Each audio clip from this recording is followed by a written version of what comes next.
ఇలా ఒక్కటి నేను అడుగుతా ఉన్నా, ఇలా బీజేపీ వాళ్ళకి రేవంత్ రెడ్డి గారికి ఇలా టైఅప్ లేకపోతే నేను మరొక్కసారి సవాలు విసురుతా ఉన్నా, ఇలా గ్రూప్ 1 ఎగ్జామ్ మీద బాజాబ్తూ ఇలా గ్రూప్ 1 పోస్టులో అమ్ముకున్నారు మీరు అని బాజాబ్తూ మేము చెప్పినాం. హైకోర్టు కూడా చాలా సీరియస్గా దాని మీద ఆర్డర్ ఇచ్చింది. మరి మీకు దమ్ముంటే, మాకు ఇష్టం లేదు కానీ భాష చెప్తున్నాం, దమ్ముంటే మీరు ఈ గ్రూప్ 1 దాని మీద సిబిఐ ఎంక్వైరీ అయ్యండి. ఆనాడు బండి సంజయ్ గారు మా పప్పుడు గ్రూప్ 1 అయినప్పుడు ఎంత హంగామా చేసిండ్రు మీరు గుర్తు తెచ్చుకోండి. మరియు ఇవాళ గ్రూప్ 1 మీద ఇంత పెద్ద స్కామ్ అయితే బండి సంజయ్ గారే ఈ భారతదేశానికి హోమ్ మినిస్టరు.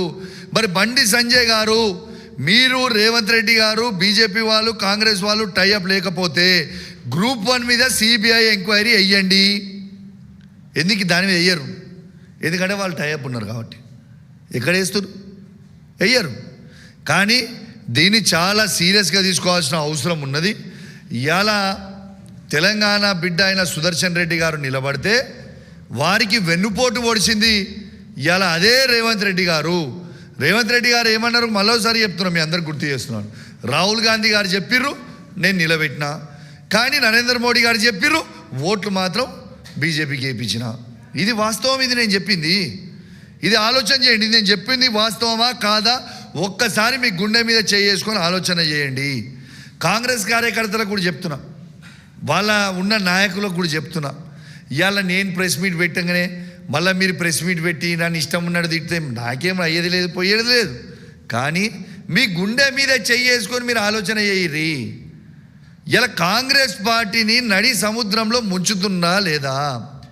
ఇలా ఏ ఒక్క కాంగ్రెస్ పార్టీ జెండా మోసిన కార్యకర్తలకి ఎవరికన్నా ఏదన్నా పోస్టులు ఇస్తుర్రా? మీరు కష్టపడి ఓట్లేస్తే అధికారంకి వచ్చిన కాంగ్రెస్ పార్టీ మరి ఏ ఒక్క కార్యకర్తనన్నా ఏ ఊర్లన్నా పట్టించుకుంటుండా రేవంత్ రెడ్డి గారు? ఇది మీ గుండె మీద చేసుకొని మీరు ఆలోచన చేయండి. నన్ను తిట్టుకొని నాకు ఫరక పడదు లేదు. కానీ మీరు కూడా వెనుక నేను తిట్టేటి రేవంత్ రెడ్డిని మీరు కూడా గవే తిడుతురు కదా.